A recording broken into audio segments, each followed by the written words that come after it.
Hi. അപ്പോൾ പെർളശ്ശേരി അമ്പലത്തിൽ പോയിട്ടുള്ള ഒരു വ്ളോഗാണിന്ന്. പെർളശ്ശേരി അമ്പലത്തിൽ കുറേ ആയി പോകണമെന്ന് വിചാരിക്കുന്നത്. എൻ്റെ അടുക്കുന്ന അടുത്താണ്, കുറച്ചൊരു 20 കിലോമീറ്റർ. അപ്പോൾ പെർളശ്ശേരി അമ്പലവും അമ്പലത്തിൻ്റെ കോളവും കാണിച്ചു തരാം. ഓക്കെ. നാട്ടിലിപ്പം ഭയങ്കര മഞ്ഞും തണുപ്പുമാണ്.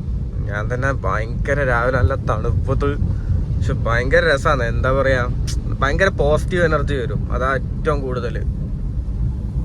കാണിച്ചുതരാം. ഇതിലും നല്ല വ്യൂ അങ്ങോട്ടുണ്ടാവും. ഈ അമ്പലത്തിൽ പോകുന്നത് അങ്ങനെ ഭയങ്കര വിശ്വാസിയായതിനാലേ അല്ല. എന്താ വെച്ചാൽ ഒരു പോസിറ്റിവിറ്റിയാണ്. എങ്ങനെയും അമ്പലത്തിൽ പോകുമ്പോൾ നമുക്കൊരു ഭയങ്കര പോസിറ്റിവിറ്റി കിട്ടും. കുറച്ചൊന്നല്ല, എന്താ പറയുക, ആ ഒരു തണുപ്പും അവിടെ ഫുള്ള് കല്ലും അല്ലെങ്കിൽ അങ്ങനത്തെ ഒരു അതൊക്കെ ഒന്ന് ചവിട്ടുമ്പോൾ നമുക്ക് ഭയങ്കര പൂവിൻ്റെ മണം, ഭയങ്കര ചന്ദനത്തിൻ്റെ മണം, ആ അറ്റ്മോസ്ഫിയറേ ഭയങ്കര ഒരു അടിപൊളിയായിരിക്കും. അപ്പോൾ പെർളശ്ശേരി അമ്പലത്തിലെത്തി.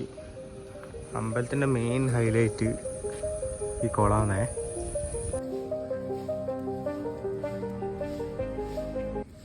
വലിയ ആൽമരെല്ലാം ഉണ്ട് ഈ അമ്പലത്തിൽ. ഇവിടെ ഒരു ഇല വെക്കുന്ന പരിപാടിയുണ്ട്. ഇല വെച്ചിട്ട് അതിൻ്റെ മുകളിൽ എല്ലാവരും കല്ലെടുത്ത് വെക്കും.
പെർളശ്ശേരി അമ്പലത്തിൽ മാത്രം കിട്ടുന്ന ഒരു സ്പായാണിത്, മീനിൻ്റെ സ്പാ. പക്ഷെ ഇത് വലിയ മീനാണ്. അയ്യോ, കോല്.